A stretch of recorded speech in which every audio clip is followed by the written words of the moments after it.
I was a little nervous going into this film because this is coming from the guy who turned the Fire Nation into India. That's right, this is being directed by M. Night Shyamalan. However, he only co-wrote the screenplay with the original idea for the story coming from Will Smith, as this is another one of those vehicles to make his son Jaden into a movie star. The previous attempt being the Karate Kid remake, which I have my own thoughts about, but that's not the point of this video.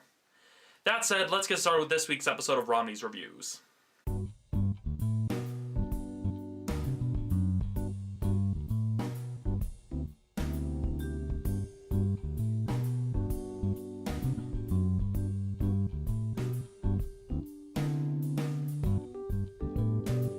Now this video gets off to a really rough start with this, well, poorly executed, not so subtle expositional onslaught that only Al Gore would be proud of. It literally tries to do the whole in medias res thing where it starts in the middle of the story, then goes back, but the scene they choose to kind of come in the middle on is not the best scene to choose, and the whole expositional onslaught that's to explain a bunch of the stuff that goes on in the film and a lot of the rules at play, it's done in a very amateurish manner. I mean, so much talking and a lot of stock footage and everything. It's just a case of, ugh.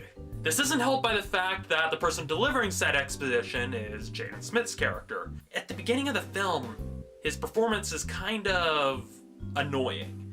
I don't know if it's like he's trying to either suppress an accent or speak in an accent. Either way, it wasn't working.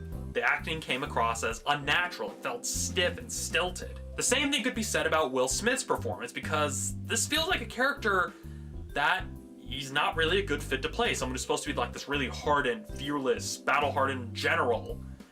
And Will Smith didn't do a good job with this one. Now, I know a lot of people may think, oh, is he supposed to constantly act black like in all those other roles? Let me give you a good comparison.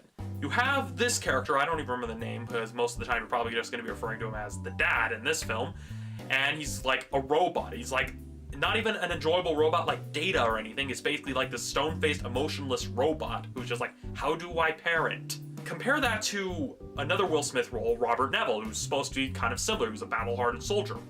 He still had a little more emotion, at least, and point being, Will Smith does not do a good job as the emotionless, battle-hardened hero. When he doesn't have emotion, it's weird.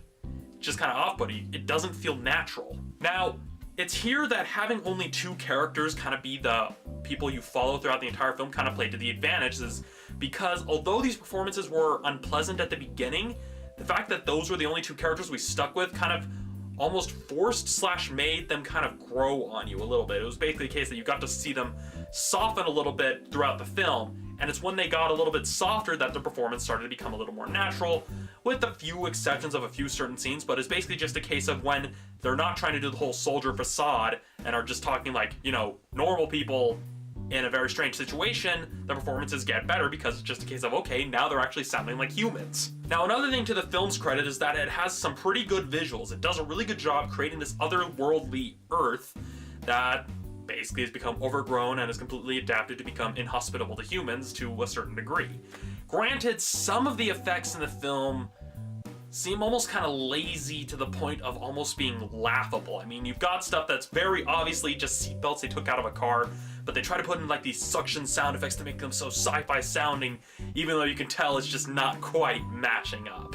However, it does do a good job of telling a story, especially since there's not a lot of dialogue throughout the film. It does a good job telling a story through the visuals, so that's at least one point it actually has going towards it. Now, another plus this has is that the action scenes are actually pretty intense. I mean, the first crash scene, well, we already saw in the trailers and all the commercials, so when it happened, it was just kind of but when Jaden's character is actually trying to deal with the animals and deal with the hazards on Earth, the scenes have a nice pace to them. They actually are paced really well and are easy to get into and easy to become invested in.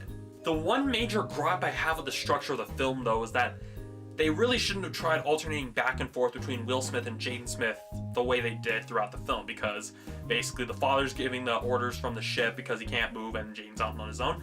But it's kind of a case where I can understand for a part of it having to kind of alternate back and forth, but after a few certain events in the film, or at least just from the get-go, they should have kind of kept the focus primarily on Jaden's character. I don't remember the name, mostly because They didn't really say much of their names, but basically, for a story that's supposed to be about one person against like all odds in the survival stuff, they really should have kept the focus on the main character we were essentially supposed to focus on, the one who's going out and doing stuff. Now, they do a good job of that somewhat towards the end, but the structure of the film could have been refined a little bit. So overall, the film was better than I expected. You can tell that the creative powers that be kept Shyamalan on a pretty tight leash this time, so they couldn't necessarily let him do every single thing that he wanted. That, and given that someone else wrote the screenplay, that also helped a little bit too. The only problems is the slightly unnatural and stilted acting from our two main leads, as well as a few occasional editing stuff and just some effects stuff that almost kind of broke the suspension of disbelief for me, because that's the major thing. It's a decent film, but it takes a while for the suspension of disbelief to really kick in. And the lackluster, like, in-camera effects don't really help that much either. That said, on my personal scale, I'm giving After Earth a 3.5 out of 5. So that's it for this week's episode of Raw News Reviews. Hopefully I won't get lynched. And as for next week, this is gonna be fun, because I'm gonna be taking a look at Joss Whedon's adaptation of Much Ado About Nothing. For those of you who know me personally, I've kinda got my own beef with Shakespeare. So yeah, this'll be a fun episode. I'll see you all next week.